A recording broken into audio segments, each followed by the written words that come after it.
আপনি যদি আপনার ভিডিওতে এই একটি ভুল করেন তাহলে সারা জীবন ভিডিও আপলোড করেও আপনি আপনার ভিডিওতে রিচ পাবেন না, আর রিচ না পেলে ভিউজ পাবেন না, ভিউজ না পেলে ফলোয়ার পাবেন না। সো কি এমন ভুল আছে যেটা আমরা মনের অজান্তেই ফেসবুক প্ল্যাটফর্মে করে থাকি? আজকে এই বিষয়টি নিয়ে পুরো ভিডিওতে আলোচনা করব। বরাবরের মতো আপনাদের সাথে আছি আমি আবির। তবে মূল ভিডিওটি শুরু করার আগে সকলের কাছে একটা রিকোয়েস্ট থাকবে, আপনি যদি আমার পেজে অথবা আমার চ্যানেলে নতুন হয়ে থাকেন তাহলে আমার পেজটি অথবা আমার চ্যানেলটিকে সাবস্ক্রাইব করতে ভুলবেন না। ধন্যবাদ। চলুন তাহলে মূল ভিডিও শুরু করা যাক। ফেসবুক প্ল্যাটফর্মে আমরা যে কমন ভুলটা করে থাকি সেটা হচ্ছে, আমরা অনেকের কাছ থেকে হয়তো শুনেছি যে ভিডিওতে যদি এঙ্গেজমেন্ট বাড়ানো যায় তাহলে ভিডিওর ভিউজ অথবা ভিডিও ভাইরাল হওয়ার সম্ভাবনা থাকে, এরকম কিছু। যে কারণে অনেকের কাছেই হয়তো আমরা শুনেছি যে আমরা যদি কারো ভিডিওতে মানে সেলিব্রিটি অথবা পপুলার কারো ভিডিওতে লাইক কমেন্টস করি অথবা সেখানে কমেন্টসে গিয়ে লিখি যে ফলো দিলে ফলো পাবেন, অথবা আমি আপনার পেজটি ফলো করেছি আপনি আমার পেজটি ফলো করবেন, আমি আপনার পেজে এসেছি আপনি আমার পেজটি গিয়ে ঘুরে দেখবেন, এই সমস্ত কমেন্টস করে থাকি স্বাভাবিকভাবে।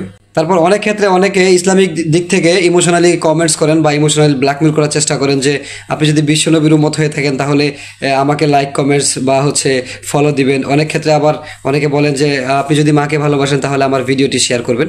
আসলে এ ধরনের ইমোশনালি ব্ল্যাকমেল কিন্তু অনেকেই করে থাকে ফেসবুকে। অ্যাকচুয়ালি এসব করে তারা চায় যে তাদের ভিডিওতে রিচ এঙ্গেজমেন্ট বাড়াবে। আবার অনেক ক্ষেত্রে দেখা গিয়েছে অনেক বড় বড় কন্টেন্ট ক্রিয়েটর বা সেলিব্রিটিরা বলে যে আপনি যদি আমার এই ভিডিওতে লাইক কমেন্টস করেন তাহলে আপনার ভিডিওটি ভাইরাল হয়ে যাবে। আর এই সমস্ত আশায় আপনি সেখানে লাইক কমেন্টস অথবা শেয়ার করে দিয়েছেন। আসলে এই কাজটা করলে হয় কি, আমি সেটা বলছি আপনাদেরকে। আপনি যখন এই সমস্ত কাজ করবেন তখন আপনার এই একটা লাইক অথবা একটা কমেন্টসের জন্য ফেসবুকের রোবট কিন্তু আপনার এই কাজটাকে স্প্যাম হিসেবে নেবে অথবা স্প্যাম হিসেবে ধরে নেবে।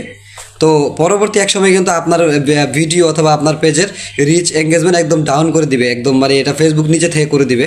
আর ফেসবুক থেকে আপনাকে এই কাজটা করে দেওয়ার কারণ হচ্ছে আপনি এখানে স্প্যামিং ফেজ ব্যবহার করেছেন অথবা আপনি এখানে মানুষের সাথে প্রতারণা করেছেন, যার জন্য আপনার পেজের রিচ কিন্তু ধীরে ধীরে কমে যাবে। এখন হয়তো সবার প্রশ্ন আসতে পারে যে আসলে কি এঙ্গেজমেন্ট বাড়ানোর প্রয়োজন আছে কি না? হ্যাঁ, এঙ্গেজমেন্ট তো বাড়াবেন, কিন্তু এইভাবে না। এঙ্গেজমেন্ট বাড়ানোর অন্য পদ্ধতিও আছে বা সঠিক যে মাধ্যম আছে সেটিও আমি আপনাদেরকে বলে দিচ্ছি। আসলে আপনি যদি এইভাবে স্প্যামিং করে এঙ্গেজমেন্ট বাড়াতে চান তাহলে এটাকে এঙ্গেজমেন্ট বাড়ানো বলবে না, এটাকে বলবো হচ্ছে সরাসরি মানুষের সাথে প্রতারণা করা। সো এই কাজটা করা যাবে না। এঙ্গেজমেন্ট বাড়ানোর জন্য সঠিক যেই গাইডলাইন্স ফেসবুক দিয়েছে সেটা আমি আপনাদেরকে দেখাচ্ছি। অ্যাকচুয়ালি এঙ্গেজমেন্ট জিনিসটা কিভাবে বাড়াতে হয়, ধরেন আপনি একটা ভিডিও আপলোড দিয়েছেন এবং সেই ভিডিওতে অন্তত 5টা কমেন্টস তো আসবেই, তাও যদি না হয় 2টা কমেন্টস তো আসবে। আপনি সেই কমেন্টসগুলো রিপ্লাই দেন, ঠিক আছে?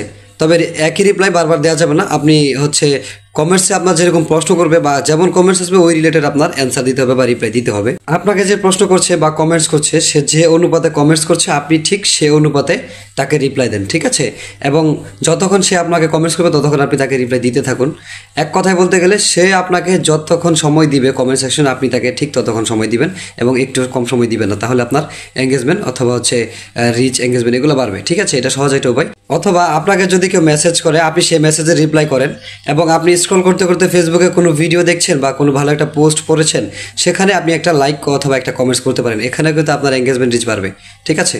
ফেসবুক প্ল্যাটফর্মে ফ্যান ফলোয়ারদের সাথে এ ধরনের কমিউনিকেশন রাখাকেই মূলত বলা হয়ে থাকে এঙ্গেজমেন্ট বাড়ানো। আর ঠিক এভাবে আপনি কন্টিনিউ করতে থাকেন, অটোমেটিকলি আপনার পেজের রিচ এঙ্গেজমেন্ট বাড়তেই থাকবে। তাছাড়া শর্টকাট কোনো ওয়েতে যদি আপনারা রিচ এঙ্গেজমেন্ট ফলোয়ার বাড়ানোর চেষ্টা করেন, আসলে এভাবে ফলোয়ার বা রিচ এঙ্গেজমেন্ট এগুলো কোনো কিছুই পারে না। আর এই সমস্ত পথ অবলম্বন করলে ফেসবুকে ভালো কোনো সফলতাও আপনি আনতে পারবেন না। সুতরাং ফেসবুক থেকে দেওয়া যে গাইডলাইন্স আছে সেই গাইডলাইন্স সঠিকভাবে মেনে আপনি যদি ফেসবুকে কাজ করতে থাকেন বা আপনার পেজে সময় দিতে থাকেন তাহলে ইনশাল্লাহ নির্দিষ্ট একটা সময়ে পরে আপনি ফেসবুক থেকে ভালো একটা সফলতা আনতে পারবেন।